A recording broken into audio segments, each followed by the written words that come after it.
नमस्कार दोस्तों, मेरे YouTube चैनल पर आपका स्वागत है। आज की कहानी है बहू कुछ तो रहम कर हम बूढ़ों पर, 2 वक्त की रोटी तो चैन से खाने दें। बहू, ऊपर वाले की लाठी में बहुत ताकत होती है। उसकी आवाज़ भले ही सुनाई न दे, पर जब पड़ती है तो अच्छे अच्छों के घमंड चूर चूर हो जाते हैं। कुछ तो रहम कर हम बूढ़ों पर, 2 वक्त की रोटी तो चैन से खाने दें। शारदा जी अश्रु भरे आंखों से बोल रही थी। कौन मना किया है आपको चैन की रोटी खाने से? खाइए, पर खुद के बलबूते पर, न कि हमारे ऊपर बोझ बनकर। सूखी रोटी का 2 टुकड़ा प्लेट में फेंकती हुई रूपाली बोली। वाह बहू वाह, सब कुछ तो छीन लिया हमसे, अब बचा ही क्या है। पर तू घबरा मत, ऊपर वाले के घर देर है अंधेर नहीं। तुझे वक्त रहते सबक ज़रूर सिखाएंगे। बड़ी आई मुझे सबक सिखाने वाली। अब जल्दी से रोटी खाइए और रसोई में जाकर अपना काम कीजिए। सुबह से सारे काम ऐसे ही पड़े हैं। और हाँ, बाबूजी को कह दीजिएगा बाहर बगीचे में साफ़ सफाई करने और अच्छे से झाड़ू मारें। आज मेरी बहुत सारी सहेलियां आने वाली हैं, तो मुझे बिल्कुल गंदगी पसंद नहीं है। अपना रौब दिखाते हुए रूपाली बोलकर अपने कमरे में चली जाती है। इधर शारदा जी खाते खाते बिलख पड़ती हैं और सूखी रोटी कौवा को देकर रसोई में काम करने चली जाती हैं।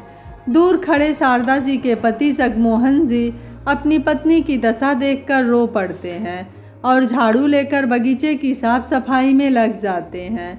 तभी थोड़ी देर बाद शारदा जी बहू से छुपते छुपाते जगमोहन जी के लिए चाय लेकर जाती हैं और उन्हें झाड़ियों के पीछे छिपकर पीने को कहती हैं। जगमोहन जी वहीं बड़े पौधों के पीछे छुपकर बैठ जाते हैं और चाय पीने लगते हैं। उन्हें ऐसी अवस्था में देखकर शारदा जी की आंखों से सहस्त्र मोती झरने लगते हैं और रोते रोते कहती हैं, रंजीत के बापू, मैंने कहा था न कि अपना घर बार बेचकर यहाँ बहू बेटे के पास मत आइए। सारे ज़मीन जत्था पैसे कौड़ी सब अपने इकलौते बेटे के सुपुर्द कर दिया, बिना कुछ सोचे समझे। यहाँ तक कि बैंक के सारे कागजात और एफडी के पेपर भी। अब देख लीजिए उसका नतीजा। बेटा तो बेटा, बहू ने भी कहीं का नहीं छोड़ा। एक एक पाई का मोहताज बना दिया है हमें। हमारी हालत तो एक नौकर से भी बदतर हो गई है जी। न ठीक से खाना देती है और न ही चैन से जीने देती है।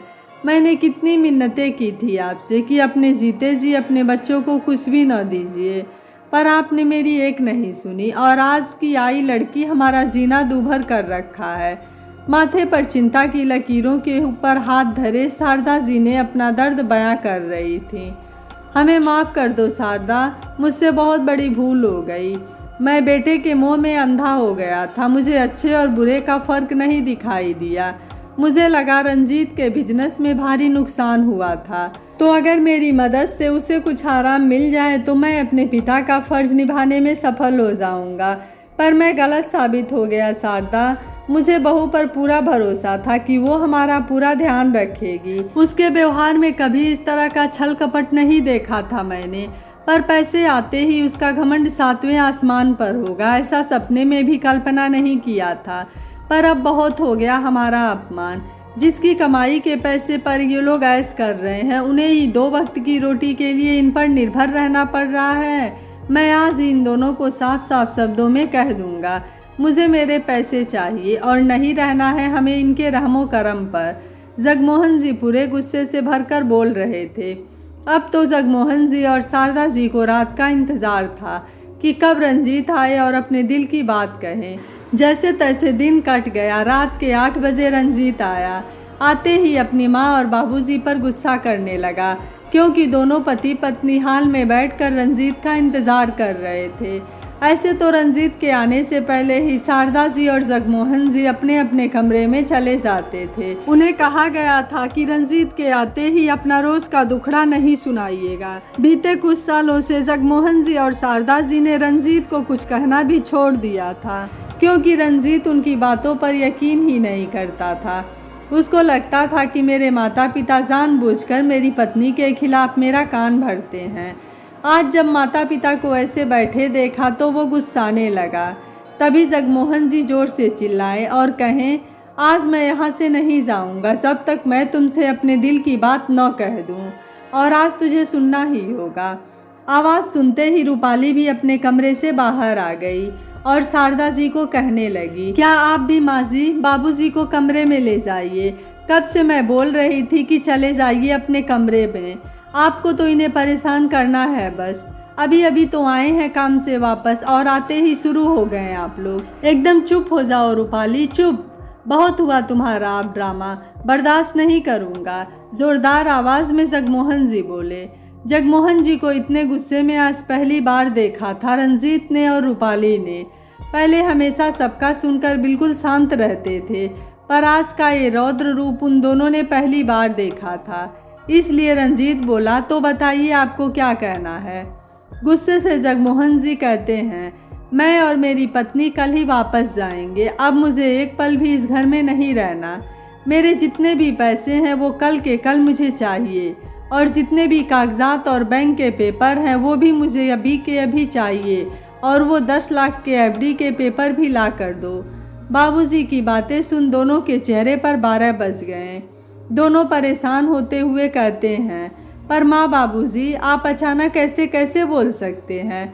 क्या बात है बाबूजी, इस घर में कोई परेशानी है क्या। आप ऐसा मत बोलिए, हमारा क्या होगा, हम तो फिर से बिखर जाएंगे। रंजीत अपने पिताजी का पैर पकड़ते हुए कह रहा था, बस कर रंजीत, बहुत हुआ तेरा दिखावा। अरे हाथी के दांत खाने के कुछ और, दिखाने के कुछ और। बंद करिए ढोंग। तुम दोनों पति पत्नी ने मिलकर हमारा जीना दुश्वार कर दिया है। अरे माँ हूँ मैं तेरी, पर तेरी पत्नी मुझे नौकरानी समझती है, और जिस बाप ने अपने जीवन भर की कमाई तुझ पर न्यौछावर कर दिया, उसे 2 वक्त की रोटी भी भरपेट नहीं खिला पाए। तुम्हारी पत्नी अपने मन की करती गई और तुम उसे सह देते गए, पर अब नहीं रंजीत।